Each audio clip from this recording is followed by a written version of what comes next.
One dimensional harmonic oscillator. இங்க spring இருக்கு. இந்த ஸ்ப்ரிங்கோட எண்ட்ல ஒரு மாஸ். ஓகே, இனிஷியலா எந்த டிஸ்பிளேஸ்மெண்ட்டும் இல்ல. x is equal to 0. then ஒரு ஃபோர்ஸ் அதுல அப்ளை பண்ணும்போது டிஸ்பிளேஸ்மெண்ட் நடக்குது. ஸ்ப்ரிங் அப்ப எக்ஸ்டெண்ட் ஆகும் இல்லையா, ஃபோர்ஸ் அப்ளை பண்ணிட்டோம். அப்ப ஸ்ப்ரிங் வந்து கொஞ்சம் எக்ஸ்டெண்ட் ஆகும். ஃபர்ஸ்ட் டி இருந்தது, இப்ப வந்து மாஸ் இந்த இடத்துக்கு வந்துருச்சு, எக்ஸ்டெண்ட் ஆயிட்டு. x is equal to x. இனிஷியலா x is equal to 0 ல இருந்தது. இப்ப டிஸ்பிளேஸ்மெண்ட் x டிஸ்பிளேஸ்மெண்ட் நடந்திருக்கு. அதுல ஒரு ஃபோர்ஸ் அப்ளை பண்றோம். Potential energy V. லக்ராஞ்சியன் வேணும்னா நமக்கு T minus V. கைனடிக் எனர்ஜியும் வேணும், பொட்டன்ஷியல் எனர்ஜி Vயும் வேணும். F is equal to minus dV by dx நமக்கு தெரியும். இந்த ரிஸ்டோரிங் ஃபோர்ஸ் இருக்குதுல்ல, அந்த ஃபோர்ஸ் அப்ளை பண்ணும்போது டிஸ்பிளேஸ்மெண்ட் நடக்குது. அப்ப அந்த x க்கு டிஸ்பிளேஸ்மெண்ட் இங்க x க்கு டைரக்ட்லி ப்ரொபோர்ஷனலா இருக்கு. ஆனா வந்து இங்க சிம்பிள் ஹார்மோனிக் மோஷன் இப்படி தானே வருது. அப்ப opposite in direction. F is proportional to x. F is proportional to x. Okay, ஆனா அது வந்து எந்த டைரக்ஷன்ல இருக்கு? ஆப்போசிட் இன் டைரக்ஷன்ல இருக்கிறதுனால F is equal to minus kx. இந்த kங்கிறது spring constant. F is equal to minus dV by dx. இதுல இருந்து நம்ம எப்படி கொண்டு வரலாம்? minus dV is equal to f dx. dV is equal to minus f dx.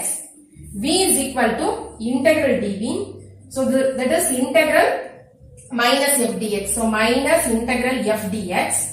So that is minus integral f is minus kx dx. Minus into minus plus. So integral kx dx. This is kx squared by 2 plus c. Initially x is equal to 0 ஆ இருக்கும்போது potential energy 0. At x is equal to 0 ல potential energy V is equal to 0. அப்ப நமக்கு என்ன கிடைச்சிருக்கு? V is equal to kx squared by 2 plus c. x க்கும் 0, v க்கும் 0 நம்ம substitute பண்ணும்போது c ஓட வேல்யூ 0 ன்னு கிடைக்கும். So potential energy V is equal to kx squared by 2. x displacement, k spring constant. இங்க சிம்பிள் ஹார்மோனிக் மோஷன் தான் நம்ம எக்ஸ்பீரியன்ஸ் பண்றோம். ஓகேவா? இங்க நம்ம ஃபீல் பண்றது simple harmonic motion. Then kinetic energy T is given by half m. V studied is velocity. Displacement x அப்படிங்கிறதுனால x dot dx by dt. So T is given by half m x dot square. Lagrangian L is given by T minus V. So L is equal to half m x dot square minus kx squared by 2. Okay. Then what is the equation of motion using Lagrange's equation? D by dt of dou L by dou cube k dot minus dou L by dou cube k is equal to 0. இதுல வந்து நம்ம suppose n generalized coordinates q1 q2 qn இருந்ததுன்னா இங்க n equations நம்ம எழுதலாம். இங்க ஒரே ஒரு generalized coordinate qk is equal to x மட்டும்தான். D by dt of dou L by dou x dot minus dou L by dou x is equal to 0. D by dt of dou L by dou x dot வரும். என்ன வரும்? L x dot வச்சு partial differentiation பண்ணுவோம். இதுல எந்த ஒரு x dotம் இல்ல.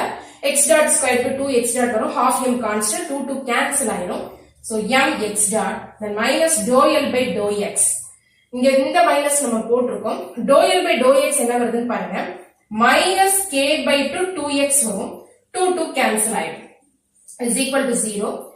mx dotல m constant. x dot again t வச்சு நம்ம டிஃபரன்ஷியேஷன் பண்ணும்போது x double dot வரும். minus into minus plus. kx is equal to 0. இதுதான் equation of motion using Lagrange's equation for one dimensional harmonic oscillator. So இன்னைக்கு நம்ம பார்த்தது ரொம்ப உங்களுக்கு யூஸ்ஃபுல்லா இருக்கும்னு நினைக்கிறேன். Thank you. Thanks for watching.